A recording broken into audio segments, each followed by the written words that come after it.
Hi, folks, and welcome to First Bite, Fed, Fun, and Functional, a speech therapy podcast sponsored by SpeechTherapyPD.com. I am your host on this nerd venture, Michelle Dawson, MS, CCC, SLP, CLC, the All Things Peds SLP. I am a colleague in the trenches of home health early intervention right there with you. I run my own private practice, Heartwood Speech Therapy, here in Coletown, South Carolina, and I guest lecture nationwide on best practices for early intervention for the medically complex and fragile child. First Bite's mission is short and sweet, to bring light, hope, knowledge, and joy to the pediatric clinician, parent, or advocate, by way of a nerdy conversation, so there's plenty of laughter too. In this podcast, we cover everything from AAC to breastfeeding, ethics on how to run a private practice, pediatric dysphagia to clinical supervision, and all other topics in the world of pediatric speech pathology. Our goal is to bring evidence-based practice straight to you by interviewing subject matter experts, to break down the communication barriers so that we can access the knowledge of their fields. Or, as a close friend says, to build the bridge. By bringing other professionals and experts in our field together, we hope to spark advocacy, joy, and passion for continuing to grow and advance care for our little ones. Every fourth episode, I join in. I'm Erin Forward, MSP, CCC, SLP, the Yankee by way of Rochester, New York transplant who actually inspired this journey. I bring a different perspective, that of a newish clinician with experience in early intervention, pediatric acute care, and nonprofit pediatric outpatient settings. So sit back, relax, and watch out for all our squirrels and enjoy this geeky gig brought to you by SpeechTherapyPD.com. The views and opinions expressed in today's podcast do not reflect the organizations associated with the speakers and are their views and opinions solely. Hello, I'm here with Erin McWaters. I'm Erin Forward, for those of you that don't know. This is First Bite, and today we are talking about therapeutic use of self and affect, your greatest tool in therapy, which is one of my absolute favorite things to talk about, because it really dives into my love of psychology and reading people and learning more about yourself than you probably want to learn about and overanalyzing who you are. So it encompasses all of those things. For those of you that don't know, I will introduce Erin again. What's your title again? So I'm Erin McWaters. I'm an OTR. So if you want to go by credentials, I'm OT/M, OTR/L, PPOTD candidate, which is why no one can keep up with all those letters, because it's just a lot right now. I'm finishing up my post-professional doctorate, which is what the tail end of that means. But I am on faculty at Georgia State University. I'm a clinical assistant professor at Georgia State University in their OT doctorate program. I have been a pediatric clinician for a number of years, and Erin and I worked together for 3 years, which is where we got to know each other so well. If you guys want to hear the origin story, it's actually recorded in a podcast episode, so you can go listen to an older episode that has me on it from a while back. Financials disclosures wise, I get paid through my job at Georgia State University. I will be compensated for these podcasts, and I have a consulting job through my clinic that I used to work at in Greenville. Non-financial disclosures, I do some volunteer work around the community with a number of nonprofits, but that's pretty inconsistent. So Y'all probably know me. If you don't, I work at Cincinnati Children's. I'm Michelle's First Bite partner in crime. I get paid by Cincinnati Children's. I get paid by Speech Therapy PD for First Bite and other lectures with them. Non-financial, I volunteer for Feeding Matters, sometimes a Speech Outreach Project. I still volunteer a little bit with South Carolina Speech and Hearing Association, and I am a contributor for Michelle's book, Chasing the Swallow. So now that we have that out of the way, like we said last time, for those of you that were here on Tuesday, if you have any questions throughout, feel free to put them in the chat box. We can both see them, just to kind of make this as interactive as possible, especially we're going to talk about the models, which things I've learned about occupational therapy versus speech therapy is occupational therapy, like a model and a diagram and a chart. And there's a lot to learn from them in that aspect of especially how to kind of frame your clinical practice. And I've actually gotten very into yoga recently. And what I love about yoga is that they talk so much about like your practice as that you do in yoga. Like what's your practice? And your practice may change from day to day. What movements you might do might change from day to day. It may depend on how your body feels or the environment or what happened that day. And I like to take that mindset into my practice as a clinician. Like we all have our own practice of interventions and theories and experiences that make who we are as a therapist. And that may change based on patient, that may change based on day, but getting to the core of like, what is your practice? What are your values? What do you bring to the table is a big thing that we will talk a little bit more about today. I think what we'll probably start with is just going through what therapeutic use of self is and talk a little bit about the intentional relationship model also. If you just curious, if you guys have heard about the intentional relationship model or the term therapeutic use of self, if you could raise your hand, because I know I didn't know of this until I started working with occupational therapists that helped develop this model. So just curious if you want to start, Karen, and give us a little background. Yeah. So if you have an OT friend in your life, you may know that we really like to, like Erin said, make a diagram. We like to visualize things. And so there's a number of models that have been created by the profession of OT, but often speak to larger therapeutic principles. And the intentional relationship model is one of those models. So it's a model for using yourself as a therapeutic tool. And it talks about the interpersonal reasoning process and steps that go into thinking through how you're interacting with people. In fact, in a lot of the literature, which we can give you guys a couple of citations to go read about this model a little bit and how it applies to practice, you'll see like this cycle diagram where there's stages of reasoning and you move through them and then they're self-reinforcing, right? So the cycle starts itself over again. And it's really beneficial to kind of have that tool for self-reflection. For me personally, it has been, but then also on top of that, it makes you more confident in what you're doing and why, because it gives you language to express so much of the intangibles of what goes into this job, which is we work in a caring profession where we help other people. And then we often are the overlooked factor in that, right? That you yourself as a therapist is often the agent for change. And that means modeling yourself and your interaction is a big component of that session. But we often think about the interventions or the tools or the environment or the task at hand or the position of a piece of equipment for OTs as interventions. And the thing is that in every session you go into, the one intervention that's always there is yourself.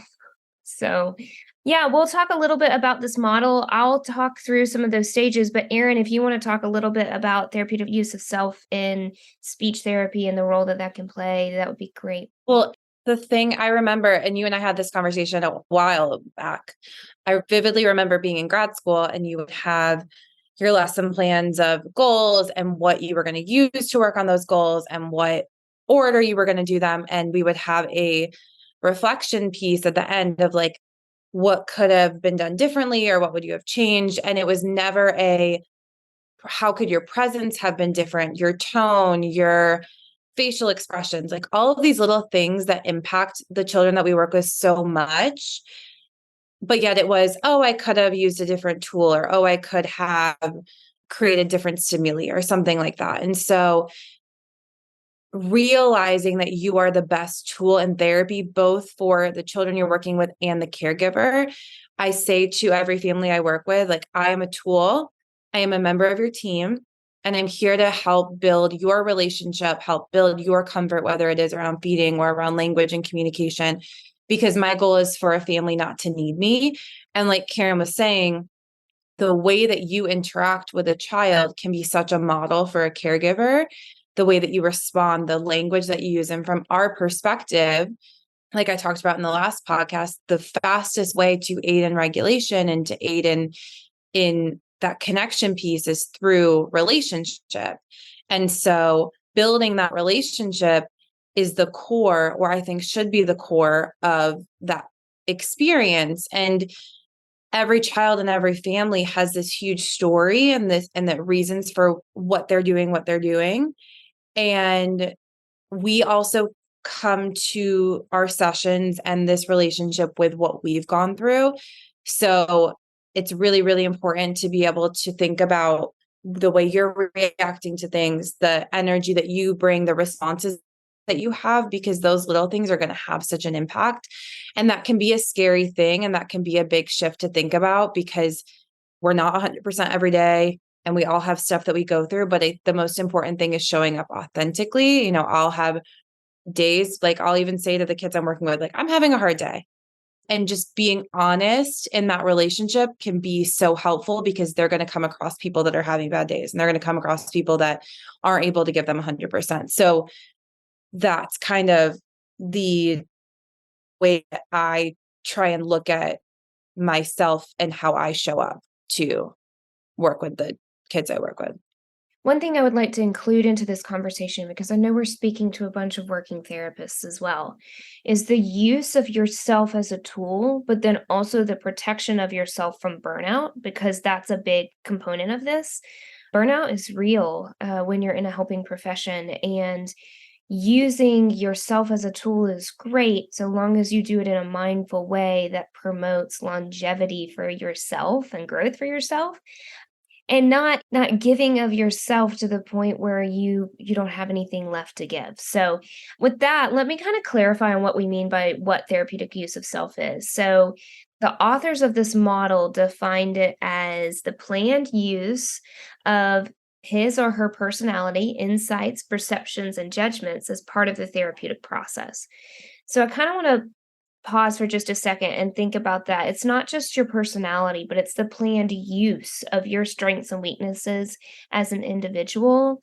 And it's that mindfulness element that kind of sets this apart, because it is mindful, right? It's not just walking in and saying, oh, I've got a great personality, let me use that to my advantage. It's very self-reflective, which we know, and we're used to thinking, OTs are really used to thinking about reflecting on the environment and the tools and the occupation and the task and all of the other elements involved. And then it's easy to get wrapped up in the tangible things outside of yourself and neglect reflecting on yourself as a tool. So the therapeutic model identifies 6 different modes of communication. And I'm going to kind of outline those, because I think that they're really valuable to think about, that you may be switching between a mode of therapeutic communication, and making that choice more intentional comes first with like identifying what that mode is. So the modes identified by this model, the intentional relationship model, are advocating, collaborating, encouraging, empathizing, instructing, and problem solving.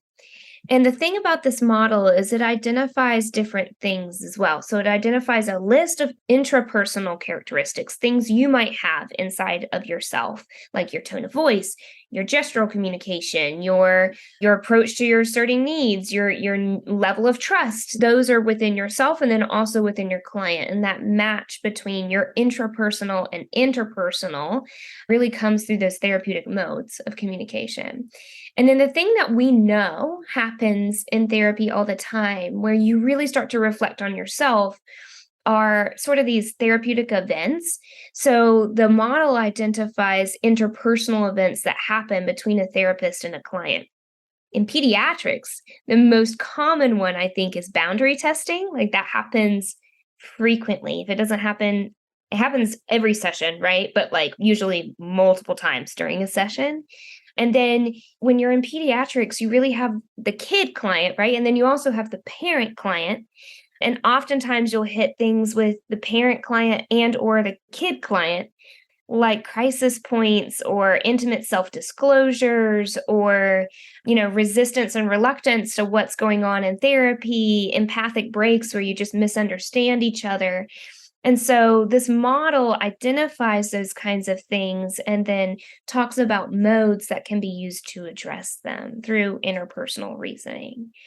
I mean, I can think of a million times. I feel like every time when I would when I was working in an outpatient peds, every time I walked a kid out to the car, one of those interpersonal events would happen, whether it was resistance and reluctance to the HEP I was giving them, or intimate self-disclosure with a parent ending up in tears over something that's happened somewhere else, or an empathic break where the parents just had a long day and I've also had a long day, and sometimes we just have a brief communication and we have to leave. We really can't check in on each other.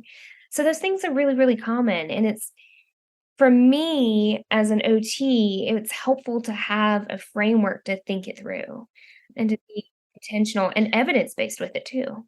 Right. Because I feel like it can seem very overwhelming at first. Like, I will acknowledge that for some people, some of this does come easier. Like for some people that shifting, I will say, having to shift for other people's needs comes pretty easily to me because I did that as a child. So like, for better or worse, I have learned very quickly how to read every single person in the room and figure out like what they might need. And that's something that I think helps me in the therapy session, but also hinders me to a point that I might be too focused on everybody else's needs that I can't like be as present as I want to be.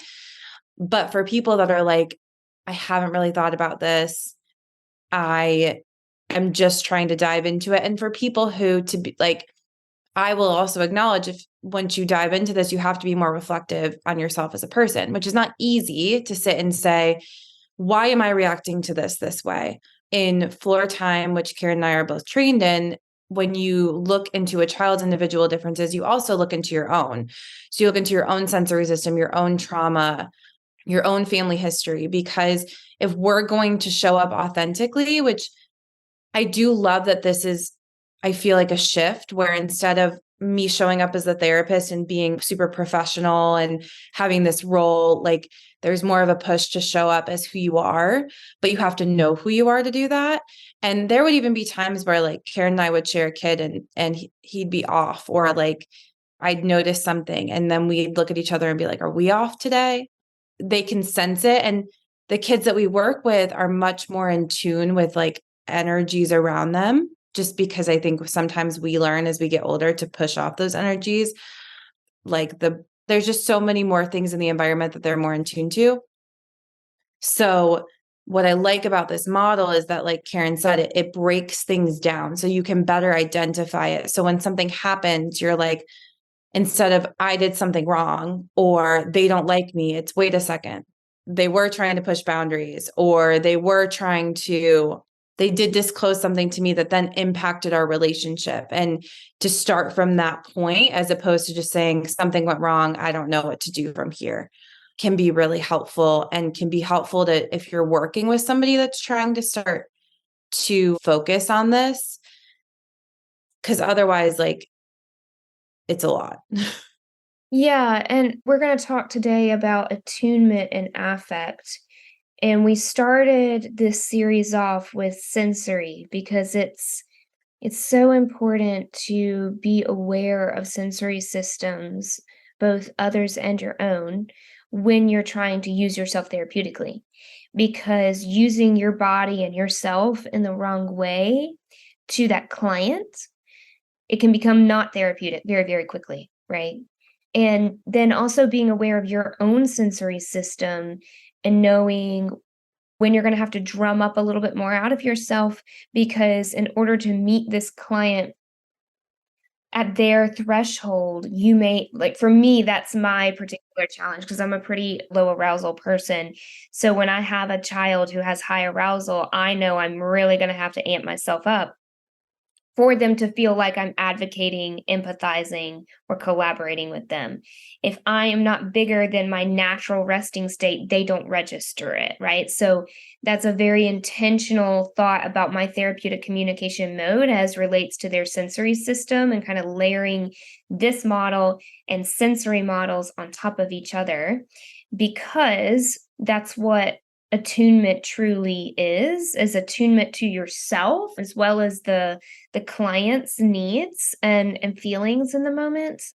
And when you're talking about therapeutic modes too, like, it's important for us to show up authentically and also show up self-reflectively, because what we may naturally want to do may not be the right answer, right? So yeah, show up as yourself and show up as the best version of yourself that's reflecting on, the goals of the moment and what you're in that session for. And how that caregiver and child responds to that. In that way too, I have been able to have the confidence to have more conversations that I may not have been able to have before, where maybe I did something and the caregiver had a reaction to it, or I could feel that something, and I may bring it up and say, hey, this is where I was thinking with this, but I want to make sure that this is something that you're comfortable with. Or sometimes you have to be the one to start that conversation to allow the caregiver or child to advocate for a shift in that relationship. And it's because of the looking at this model and having this experience that I've been able to say, okay, this may be what's happening, instead of ignoring it and pretending that it doesn't exist. I need to change something or address it. And sometimes that's just having language to be able to identify what that weird feeling was, right? Like, sometimes you read something and resonate with it, and then you can figure out what that feeling was. Which, Erin, that was a great segue, because I really wanted to talk about what that, like, interpersonal reasoning process is.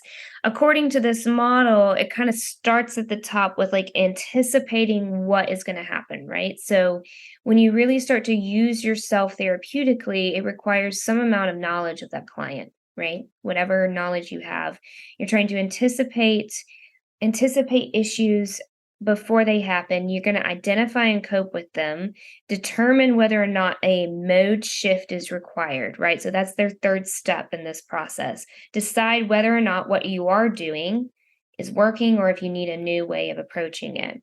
After that, you choose a response mode, and then you draw on the interpersonal skills associated with that, and then gather feedback back from the client or the person that you're working with, whether that be the parent or the child. And oftentimes in pediatrics, it's challenging because you have to do that process twice at the same time, especially if you work in an in-home environment where the parents are often in your sessions. And so you have to react therapeutically to the child, and then over the top narrate in a very different voice, very different mode to the parent at the same time. But for me, when I started using this model and thinking through it more, I was able to do that more efficiently and more productively and with less stress on myself, because I felt like, rather than trying to intuitively feel it out, I was just thinking through, okay, I've been trying to advocate, but maybe this parent needs me to switch to instruct, right? Or maybe this parent needs me to switch to an empathizing mode rather than telling them what to do better. They just need to hear me out, or they just need to be heard for a minute, right? And same for the child, where we get into these instructing modes commonly in sessions because we're supposed to be the one in charge, right? We're supposed to be the one making the therapeutic gains, and the switch is to go from instructing to collaborating and figuring out, when to switch between those two, because there's times for both of those within the same 30 seconds. There's time for both of those, But yeah, so that reasoning process is really important, but especially the gathering feedback part. And I think specifically from like a speech therapy perspective, the way that I've started to be very intentional are the words that I use and the words that I model, because I have very strong feelings about the role that occupational therapists learn a lot more in regards to their role in mental health, which we don't learn as much in speech. I mean, I got a counseling class in my graduate degree, but nothing to the level of the role that communication can play in a child and a caregiver's mental health. And when I'm collaborating, when I'm using these modes, I try to be very intentional with the words that I use, whether it is me modeling for the child, whether it is me modeling for the child to the parent, which I will do a lot, where like I will narrate for the child to communicate to the parent what I think they're feeling and thinking and why they might be doing what they're doing, to build that relationship kind of on the outside, which is when I'm trying to advocate for the child, slightly instructing the parent, but trying to like collaborate with the parent to help this child problem solve, if we're going to, use all of these, talking specifically of these modes. And like Karen said, you're doing 3 different things at the same time. Like this child's trying to do something. I'm advocating for them by narrating for them, trying to collaborate with the parent to help this kid problem solve what they might be doing. And if that collaboration isn't happening as much, I may then switch to instructing the parent of, hey, I think this is why this is happening, to help build that relationship. And we have this very significant role in, and I will probably bring up Kim in every single episode, but when Kim Barthel talks about how you cannot separate language from someone's well-being, because the way that things are said in our head in our own language and how we talk about ourselves and to ourselves impacts the way that we feel. So making sure that when you're building this relationship, that you're trying to use strengths-based language, that you're not reaffirming these things and these negative feelings that these caregiver and child may be thinking when they're coming to see you, is really, really important. And that can be a huge part of this model, because whatever language you use to describe what's happening to a caregiver or a child is whatever language they may then go and explain to somebody else or be able to advocate for themselves. So that's really, really important. And I remember even in feeding sessions, I would use like medical terminology that the physician may use, as well as explaining it in another way so that they can advocate and can tell the doctor, I know what's going on, but also understand it in a level that they can process it a little bit easier. Yeah. And if you want to really apply this to us as therapists too, having language to explain why you are even using the words that you're using, right? Or the tone of voice you're using, or the way you're positioning your body on the floor, or the way you are interacting with this patient and their sibling together, because that's another common thing that happens that then creates an interpersonal event, right? These siblings come in and all of a sudden the dynamic shifts. Sometimes having language like the language we've talked about with these specific modes and this reasoning process, it made me feel more empowered. So I hope that that also empowers you to know that there is research out there, right? That there is evidence-based practice about how you use yourself, and that you doing what we spend 90% of our sessions doing, which is interacting with the client, right? Like there's 10% of the time where it's really the activity we've got going on that really might be doing the job, but like 90% of the time it feels like we're carrying the weight. The session either is a success and I walk away feeling good about it, or I walk away feeling not so good about it because of the way that I handled it, right? Or the way that that interaction went. And so knowing that that 90% does have real evidence behind it, and then also research to tell you like what you're doing and why you're doing it, is so reaffirming as a therapist, especially a therapist who is not by training a counseling therapist, right? Or is not by training a psych therapist, because we feel like sometimes, or at least OTs feel like, yeah, I get this far and then I'm stuck because I don't know what the next step is. Like, how do I counsel somebody through this? When really it may not even be counseling, it's just being intentional about how you're communicating and hearing the client out. And then the goal with using this model and the goal with building these relationships is to have that attunement, and is to have that bond and that connection and that reading each other and having that flow, some, as we would call it in floor time, is like what we try to put all of this together to create. Yeah. A really tangible way to start doing that is to go back to the sensory episode, really dig into sensory, and then use sensory as your tool to start doing self-reflection and therapeutic use of self-reflection, and then reflection on your client.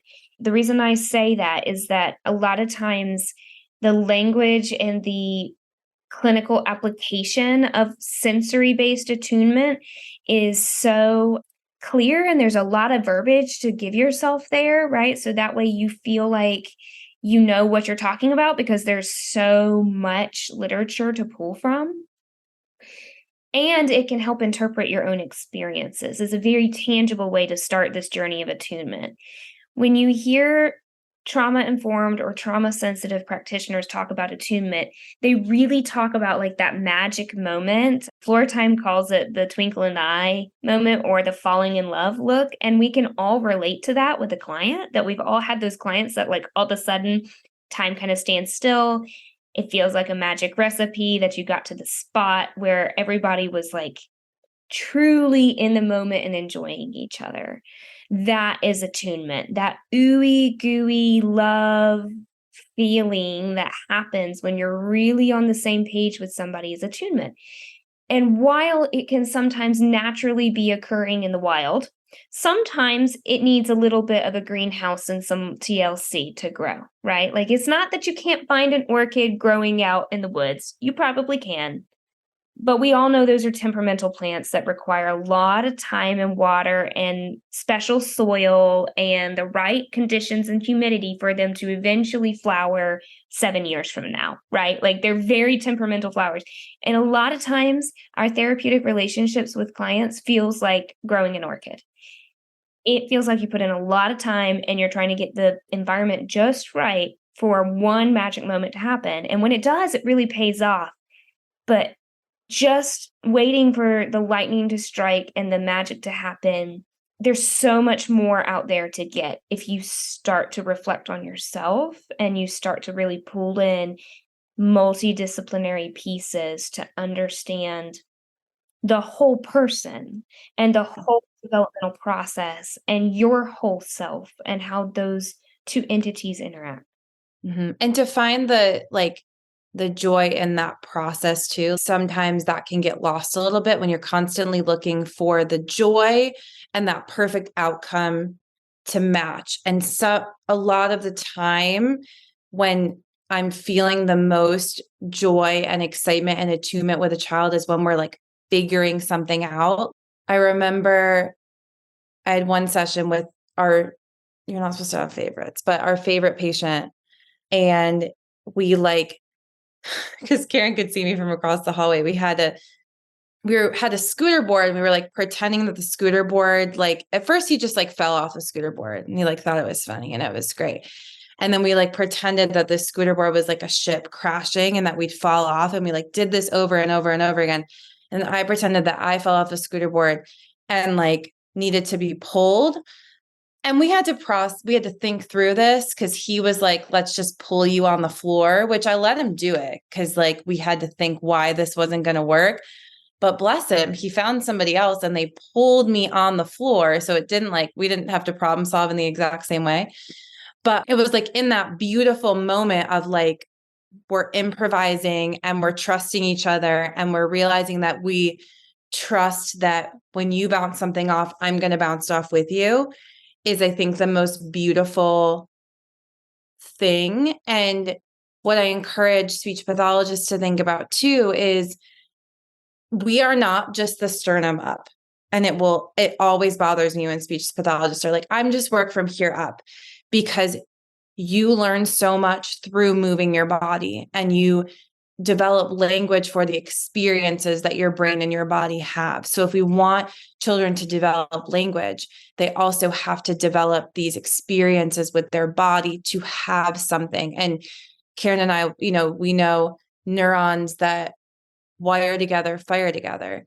So as you build these more experiences with more meaning, they're more ingrained in your brain. And that's when affect is like such an amazing tool, because it creates more emotion and it creates more of these emotional memories that pull things in. I had one patient who he only remembered the things at school that had big emotion. And unfortunately, those were the drills that they had to do. And that one time that kid was mean to him. So every time I would ask him what happened at school when he'd come see me in therapy, he would say, "Oh, we had the drill today." Because that's the only association he had, because it had so much emotion behind it. And affect doesn't, there's this connotation that affect is like you're loud and super excited, but affect is just how you alter your tone and your emotion for the situation. So I will, be extra quiet and whisper or pretend to be scared or have these different reactions within the situation or the experience that we're having that, again, create these stronger connections in their brain to have these memories and to pull these language so that it resonates more so and they can use it again. Mm-hmm. I like the point you make about like the emotional salience of things, and that like affect and emotion are really tied together. One thing that sensory research is starting to point to, and has pointed to for a long time, but is really starting to show more and more, is that every sensory experience is an emotional experience. We don't have experiences and then have almost no emotion about them. We always have an emotional reaction to our world and our things, because we're emotional creatures. And so using emotion as a tool for intervention is very, very effective and important to do. But also, before we get into affect, Erin, there is one more piece of like attunement that we all need to be aware of. And that is that attuning with individuals also makes you very aware of their attachment style, because when people start to relate to other people, that's really where attachment comes into play, because it's how we first learned to interact with other people. And so being aware that, children with disabilities are more likely to have challenges with attachment, because I would argue because their sensory systems have a harder time interpreting their world. And even with the most caring, attentive parents, when you have a sensory system that is disorganized, it creates a disorganized interpretation of the world. Not necessarily a disorganized attachment pattern in the clinical sense of that, but it creates difficulty knowing that your world and your relationships around you are consistent. Attunement to children does require really self-reflective use of affect, because that's your key into their attachment system and the way that you see how they interact with the world. We learn through relationship. We don't learn in a vacuum. There's so many studies that talk about the importance of an enriched, valuable, relationship-rich environment for learning and development. And if you wanted to take one takeaway message from the last 50 years of psychological research, it would be that relationship really does matter. And the way we perceive relationship is through attunement. And the way we perceive attunement is through affect that is meaningful to us. So, Erin, do you want to kind of define what we mean when we talk about affect? Like, we've talked about it generally, and we really do mean it affect with an A, right? Not effect, but affect. I feel like I will go around in circles, and I've done so many lectures on it and have like a very concise definition that I'm just going to find, because otherwise you're going to get me talking for, how long I could talk. Well, while you're finding that very concise definition, I can say that when psychologists refer to affect, if you've heard that term before, it's probably been in a psychology class, because when you hear that word in a psychology class, they're talking about people's facial reactions. Particularly, you hear the phrase negative affect in relation to negative symptoms of schizophrenia. That's where most people are familiar with that term. And it means that rather than, when we think of schizophrenia, we think of all the hallucinations and the delusions, but there are negative symptoms, meaning symptoms of things that are missing. One of those is negative affect. It means that people have a flattened affect and have less reaction, less emotional visible reaction on their face than you would expect, which is what psychologists call negative affect. So when we start talking about affect, we're really referring to The outward. your face and your body. Yeah. But Erin, your concise definition probably puts that way smaller. It's just a sentence. I really thought it was going to be longer. No, a sentence But is it's better. basically the outward expression of our feelings and emotions. And the thing that I think, especially talking with mostly speech pathologists, is that it is the most important way you communicate the way another person feels about something. And it can be so subtle. And from I'm trying to understand how a child is feeling about something, you have to pay attention to like the crinkle of an eyebrow or how they move their eyes, or it can be a slight movement in their face. I watched this. Have you ever seen the show Lie to Me?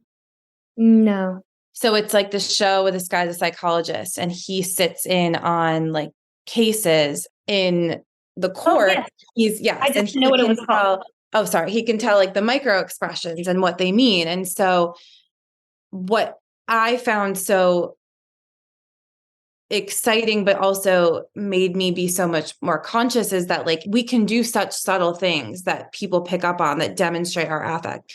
And children are very, very good at picking up on these subtle expressions, especially in your eyes, because that's what teaches safety.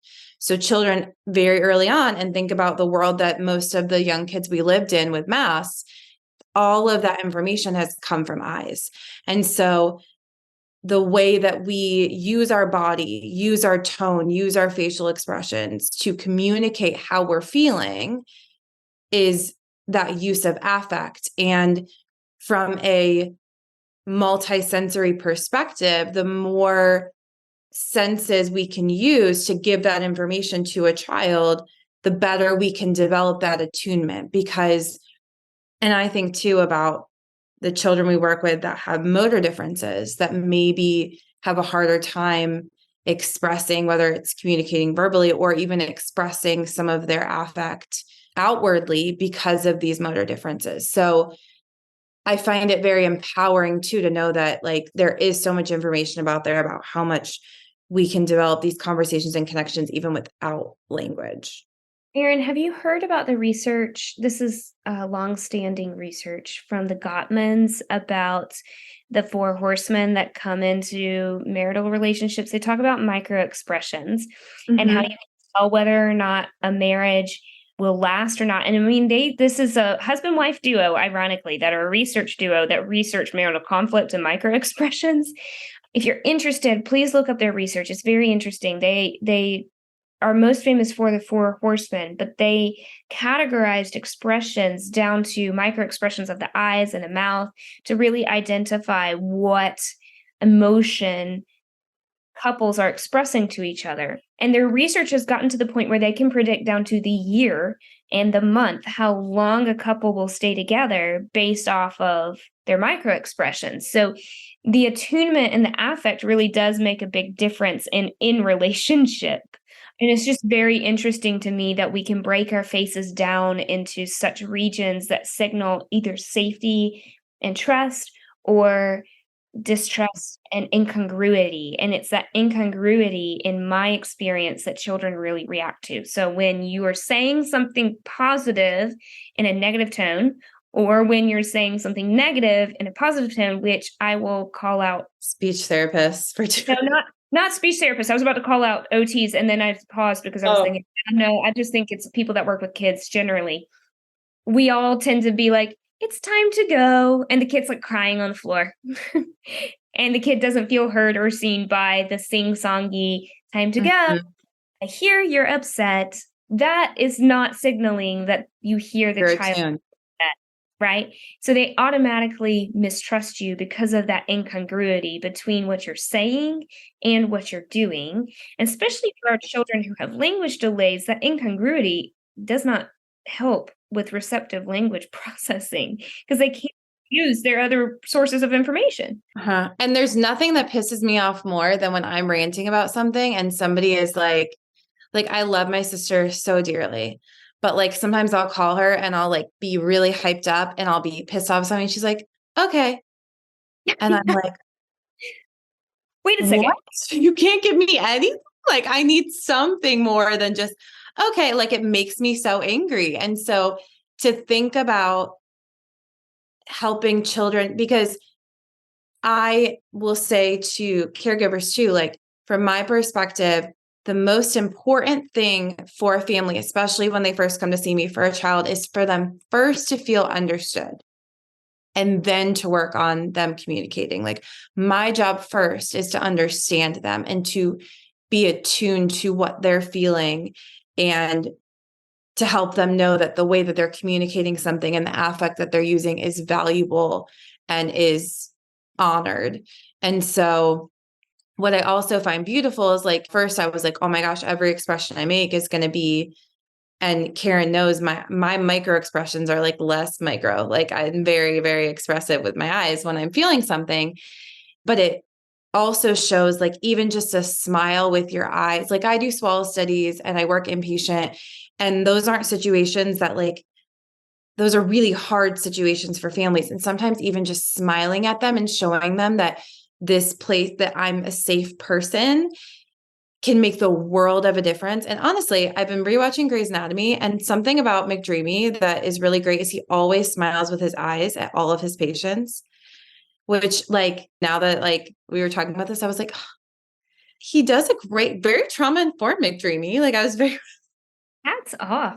But no, that's actually something Karen Purvis talks about in TBRI too. She talks about when you ask a child for eye contact, which we have to be careful about with our neurodivergent friends. So hear that with a big grain of salt.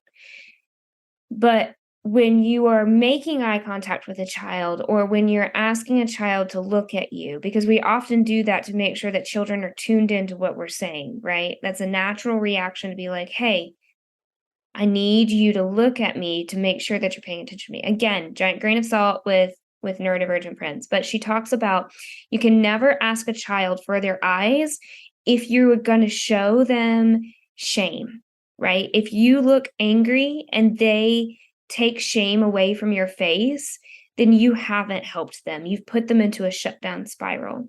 And so she always talks about like soften your face, smile with your eyes.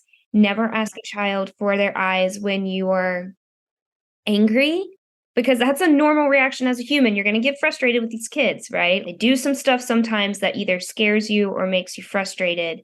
And anger is a natural reaction out of that. But you cannot ask a child for their eyes when you're angry, because you're signaling to them that you're not safe, because you're not in that moment. You're not in control of your emotions. And so I developed a strong practice of anytime I felt myself about to say, hey, I need you to look my way, right? Or can I have your eyes? That's what I usually ask children. Can I have your eyes and can I have your hands? That's a TBRI thing. When I felt myself getting to that point, before I said anything, I made sure to kind of rub a hand across my eyebrows right here, because I realize my eyebrows go up when I'm stressed, and then just like kind of rub it down and smile. So it kind of manually relaxed my facial muscles and I smiled. And then my tone would soften because I was making myself shift my mindset. And I will tell you that there are so many kids who get used to not making eye contact with adults because they're used to only making eye contact in a place of shame. It's powerful when you can soften your affect and use your affect to use it as a place of connection, even when you may have to be correcting something that's going on, right? Like you cannot throw paint across this room. I get it, buddy, right? But I can say that with a smile in my eyes and a smile in my voice so that they can hear the correction and not go into a shame shutdown. That's a TBRI side chat, though. The other thing, though, Erin, and I really want you to kind of touch on this because it's really valuable for speech therapists, I think, and then also I really like the language you use around this, is talking about using affect to mirror a child's affect and then putting words to it to like help them understand emotions. Can you kind of talk about the power of doing that and how it can tie into interoception and self-awareness for a child? Yeah. And I just took, again, Kim Barthel's trauma-informed class, which like really, or trauma sensitive, of course she calls it, really reiterated like what I've already felt. And Michelle actually was the first person that taught me this, because I had a patient that I saw when I was her student. And I remember one day he got on the floor and he had this meltdown because he was frustrated because he couldn't have a toy. And Michelle got right next to him and she got, with her voice, she was like, I'm mad. I'm frustrated. I can't have my toy. And he's like laying there next to her and looks at her and is like, oh, like, you're mad too? Me too. Like, that's like, I get it. And so often I think we're afraid of these big emotions and these big feelings. What you learn is children who have, a lot of times when they have sensitive sensory systems, they also have sensitive to emotions, because those are very, very much connected. And the way that we describe and the language that we use when a child is in a certain state of feeling and emotion can really, really shape how the words that they use and their understanding of how they feel. So what I try to do is mirror the affect that they're using, get on their level, because we also have to think about where we are positionally. Karen and I, because of our training, like we try to never be too often above a child, especially when we're having these moments of connecting, because when you're above a child, that can be you're using your power, whether you're meaning to or not. And then with the same emotion and the same intensity, whatever that be, modeling, I feel, in their voice and what you think they may be thinking. Every once in a while, you might be wrong, but if you've built this trust and connection, they're going to tell you when they're wrong. And you will be, I'm always surprised at like sometimes the level that a child will be able to let go of that emotion when somebody labels it for them.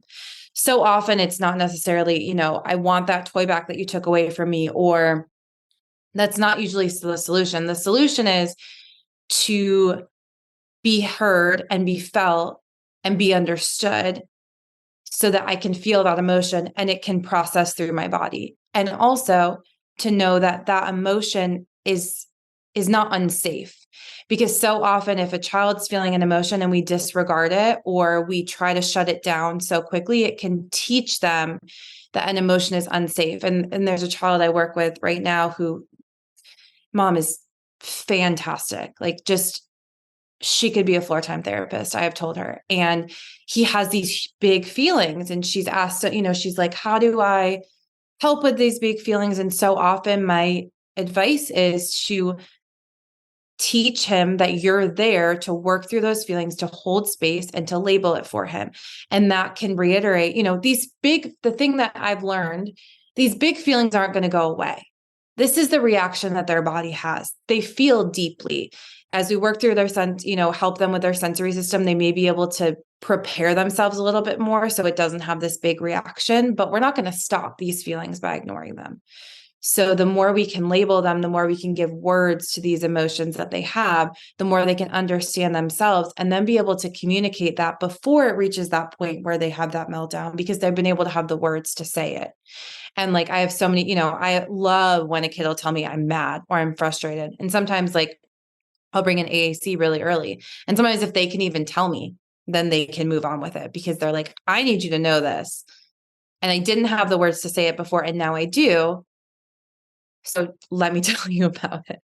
Yeah, and we have a special role to play in just our children who are experiencing the world a little differently than others, right? We have a special role to play in helping them make meaning out of what they're feeling and doing too. And I say that as an OT who really appreciates it when my speech therapy partners help me find the language for them too, right? Like, I can help them make the play make more sense, to interpret their world a little differently, to work on those social skills, but I need help helping them find the words, because that's not my specialty, but they need those words to be able to do all the rest. And Kim will say, like, she will say, in those situations, they then, say a parent is modeling it, they carry their parent with them.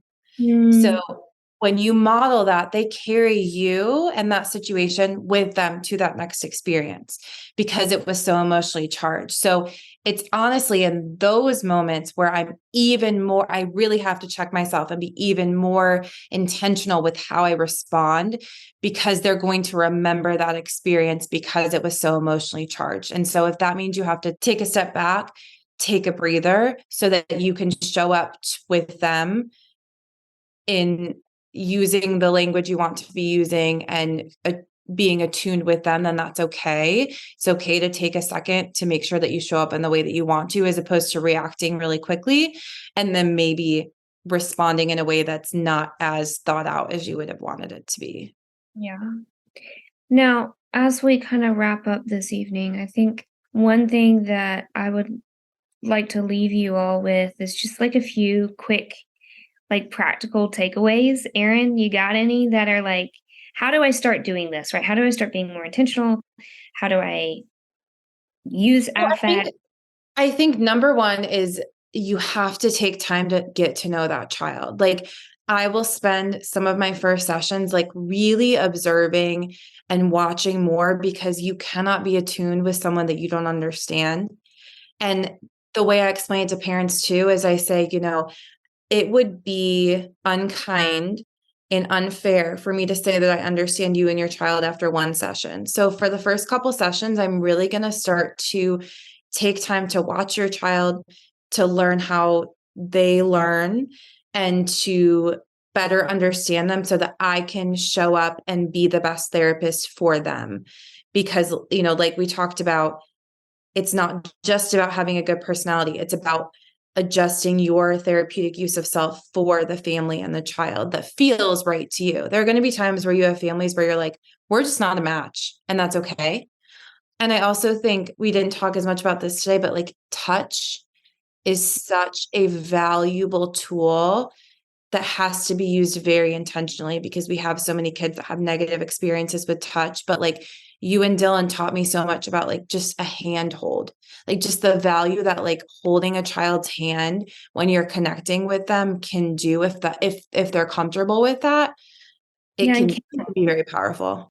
Kim taught me, and I'll try and describe this in words so people who are not online tonight can imagine it. But Kim is an NDT trained therapist. So she is trained in therapeutic handling and positioning. And she was telling me that oftentimes, if you're just trying to touch a kid but not signal control, sometimes just holding the like ball of their thumb, what OTs call their thenar eminence, right here underneath their thumb, just holding that with your hands gives you an ability to touch, but they don't feel like your hand is covering theirs or you're restraining their wrist. But then at the same time, you can signal to them which way to turn and which way to move. And just that touch allows attunement without control. So yes, you're right. Touch is a big one. We could probably spend 3 hours just on touch and how to use touch and when not to use touch. My big one is practice self-reflection. So being aware of yourself, but also my big recommendation is a scary one, which is record yourself and then watch it back and reflect. No one else needs to see it. Okay. You don't have to go show it to everybody else, but you putting your phone on video in the corner of the room, even if you don't record the video, even if you just turn it around to the wall, right? And it's just the audio, hearing your tone of voice and the way you're interacting and playing it back, especially if you're a home health therapist and you have time between sessions to kind of use your travel time, harness it for self-reflection and decompression. That's a big, big help. I think Erin and I will both say that recording ourselves is the biggest way that we've grown and the way that we continue to grow. Yeah. And we will oftentimes give those recordings to people we trust for feedback as well. So it's weird, but you get used to it. It's weird. It's uncomfy, but it's really worthwhile doing. It's very like mindfulness reinforcing, and then also lets you pause and slow down and be like, okay, I thought I was empathizing, but really sounds more like I'm instructing, and I need to work on like delineating when I'm empathizing with somebody and when I'm instructing them. But yeah, that's my big takeaway. Well, if you guys have any questions, we'll stay on for like 5 extra minutes to answer them. For those of you that have to leave right now, just make sure if you want live credit for tonight that you go on to Speech Therapy PD's website and take the quiz before the end of the day today. Just to make sure that you get credit for it being live. I didn't want to forget before people started to sign on. But if you have any questions, if you want to find us, I said this last time, but we're both on Instagram. You can message me on the First Bite Instagram or Erin_SLP or our First Bite email, which Michelle gets those, but she'll forward it to me if it's a me or Karen specific question. Yeah, I feel like when you start to dive into this, I mean, our job never gets boring, but it's taught me a lot about myself to have to reflect on all of that. The good, the bad. Karen's seen me cry a lot. It's just Vice versa. Yeah. Thank you guys so much for joining us. This is basically conversations we have regularly. Sometimes I like voice memo Karen if I think of something or have an idea. Sometimes I just sit here and listen to Karen. And I'm like, wow, I'm so lucky to have her on speed dial. So lucky to have found each other. Find your OTSLP. Yeah, that's our other tip. The big pro tip is find yourself a friend, especially an interdisciplinary friend, in print for you to explore these concepts. So the concepts I linked the 2 articles that we were talking about. There's also I'm trying to think what the website is. There's a website that has a really good, I think it's like Chicago. If you search intentional relationship model. Yeah, there's a really good website. If you give us a second. The quiz for the podcast should be in like where you went in to sign in to take the course. It should be in there underneath it. If you have any issues with that, you can email. Let me see if I can put the First Bite email in there. I think it's firstbite@speechtherapypd.com. Okay, that visual is the link I just sent as well. That's got a really good model. And then the 2 articles we were referencing, I already linked above. They are both AOTA articles. I put my email in there if you guys have any questions or if something comes up. Yeah, it might be when it ends. If there's an issue and you don't find it when it ends, email me and I'll forward it to you. Yeah, thank y'all for joining us on Thursday. We hope you have a good weekend. Yeah, and we'll be back Tuesday and Thursday of next week. We're talking about praxis and language on Tuesday. And then Thursday, we're talking about the just right fit in therapy and finding joy in your sessions, which is wonderful.